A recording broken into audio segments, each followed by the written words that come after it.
अस्सलाम वालेकुम। Physics with sir प्रकाश। और आज हम पढ़ेंगे साइंटिफिक नोटेशन। तो सिंपल और छोटा सा टॉपिक है scientific notation. Scientific notation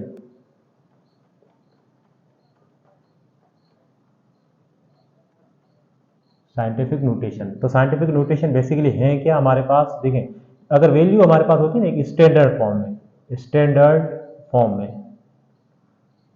standard form अगर हमारे पास वैल्यू स्टैंडर्ड फॉर्म में हो और उसको हम कन्वर्ट करें एक्सपोनेंशियल फॉर्म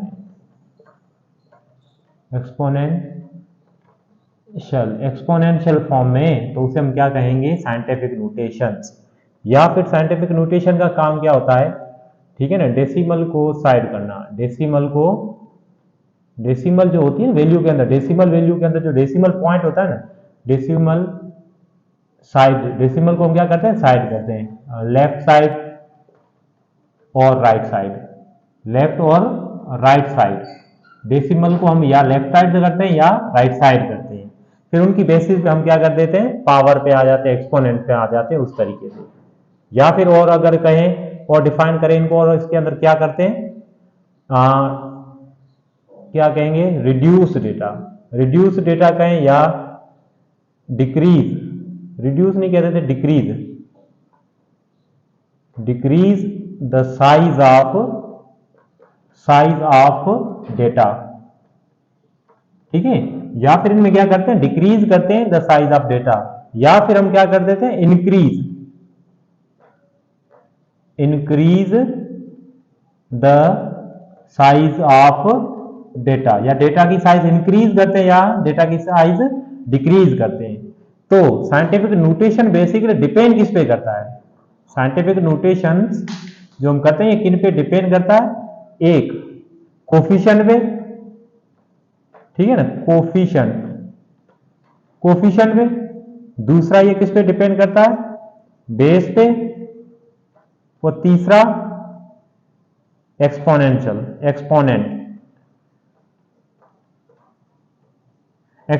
जिसे हम क्या कहते हैं, पावर भी कहते हैं। एक्सपोनेंट मींस पावर, ठीक है। कोफिशिएंट्स, अगर मैं यहां पर एक एग्जांपल लिखेगा हूं, देखें यहां पर अगर मैं एक एग्जांपल लिखता हूं, x इंटू 10 पावर m, तो यहां पर x जो है ना, x हमारे पास क्या है, कोफिशिएंट है। यहां पर 10 जो है ना, वो 10 हमारे पास क्या है, बेस है। और यहां पर m जो है ना, m हमारे पास क्या है, पावर है। और इसके अंदर आपको कह देंगे कोफिशिएंट जो है ना, नॉट जीरो। कोफिशिएंट जो हमेशा कभी भी जीरो नहीं होना चाहिए, नॉट जीरो। कोफिशिएंट कभी भी जीरो नहीं होना चाहिए।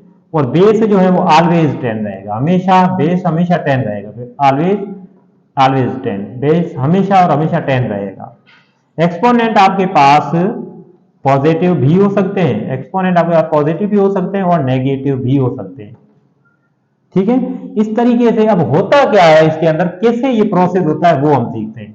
अब देखो मिसाल तौर मैं कहता हूं 1000 हमारे पास ये वैल्यू है। मिसाल तौर कोई मास है 1000, ठीक है, 1000 मास है, 1000 ग्राम, किलोग्राम आप लोगों ने पढ़ा है, जैसे 1000 ग्राम मास। तो 1000 जो है ना, इसको अगर 1000 की जगह पे मैं लिखूं 10 पावर 3 ग्राम, ये भी सही है। इसी 1000 को मैंने क्या किया, देखिए 1000 के पॉइंट कहां पर था, यहां पर, इस पॉइंट को मैं यहां पर लेके आ गया हूं। तो मैं क्या लिखूंगा, 1, भले 1 लिखे या ना लिखे, 1 इंटू 10 पावर 3 मैंने क्यों लिखा, क्योंकि पॉइंट इस तरफ लेके आएंगे। और पॉइंट कभी भी जब इस तरफ जाएगा तो आपके पास पॉजिटिव वैल्यू आएगी, पॉइंट इस तरफ जाएगा तो आपके पास नेगेटिव वैल्यू आएगी। वो कैसे, अब देखिए मिसाल पर लिखो, मैं लिखता हूं ना 56800.0। अगर ये हमारे पास एक एग्जांपल है, एक वैल्यू है, ये हमारे पास स्टैंडर्ड फॉर्म है, इसको हमें एक्सपोनेंशियल फॉर्म या फिर साइंटिफिक नोटेशन में कन्वर्ट करना हो, हम क्या करेंगे, इस पॉइंट को यहां पर लेके आएंगे। और ये देखो जरूरी नहीं कि इस पॉइंट को आप यहां पर ले आए, यहां पर भी ले आ सकते हैं, यहां पर भी ले आ सकते हैं, यहां पर भी ले आ सकते हैं। लेकिन हम मोस्टली क्या करते थे, एक डिजिट के बाद पॉइंट लेके आते हैं। तो इस पॉइंट को मैं यहां पर लेके आ गया, पॉइंट यहां पर आ गया, तो एक लास्ट में जीरो है, जीरो को लिखे या ना लिखे कोई फर्क नहीं आता। तो 10 पावर अब कितने आएंगे, जितने पॉइंट को इस तरफ लेके आया हूं, कितने डिजिट पॉइंट को इस तरफ लेके आया हूं, 1 2 3 4, तो पावर 4। पॉजिटिव क्यों दिया, क्योंकि जो हमारे पास डेसिमल जो है वो इस तरफ आया, राइट साइड। अगर डेसिमल राइट साइड आ रहा है तो आपके पास पावर पॉजिटिव। इसी तरीके से अगर मैं कहूं 0.005 5 6 8। अगर इस ऐसा क्वेश्चन आ जाए तो उसके अंदर अगर आपको पॉइंट स्टैंडर्ड फॉर्म को आपको साइंटिफिक नोटेशन में कन्वर्ट करना, आप क्या करोगे, पॉइंट को पीछे लेके जाओगे, पीछे लेके जाओगे तो क्या लिखोगे 5.68। पहले वाले जीरो काउंट लिखो या ना लिखो कोई फर्क नहीं पड़ेगा। तो कितने हमने कितने डिजिट पीछे लेके गए, 3 ये 0 और 1 ये 5, तो टोटल कितने 4 डिजिट लेके गए, तो इंटू 10 पावर कितना बनेगा, पावर 4। तो ये हमारे पास, लेकिन ये पावर अब माइनस में आएगा क्योंकि यहां पर हमने पॉइंट को पीछे लेके गए, तो ये पावर जो है पावर माइनस में आ जाएगा। तो सिंपल है, बिल्कुल इजी है साइंटिफिक नोटेशन। डेटा में हमें क्या करना है, डेसिमल को रिप्लेस करना है, डेसिमल को आगे पीछे घुमाना है, लेफ्ट राइट या राइट साइड।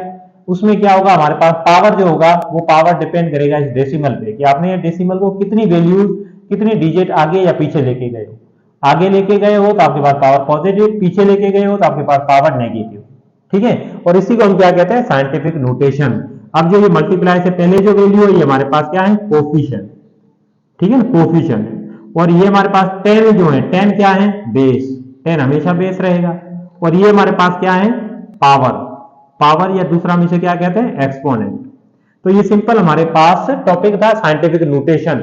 तो डेटा को हम कैसे रिड्यूस कर सकते हैं, मतलब रिड्यूस करने का मतलब कि बड़ी हमारे पास डेटा हो उनको हम छोटी फॉर्म में स्मॉल वर्डिंग में या स्मॉल कैसे करके लिख सकते हैं। तो ये हमारे पास एक मेथड है साइंटिफिक नोटेशन। इस मेथड के थ्रू हम हमारे पास बड़ी जो लैंग्वेज, बड़ी हमारे पास क्वेश्चन हो, बड़ा प्रॉब्लम्स हो, उसको आप छोटा करके लिख सकते हो इस रूल के मुताबिक। तो ये रूल्स आपको समझ में आ गया होगा।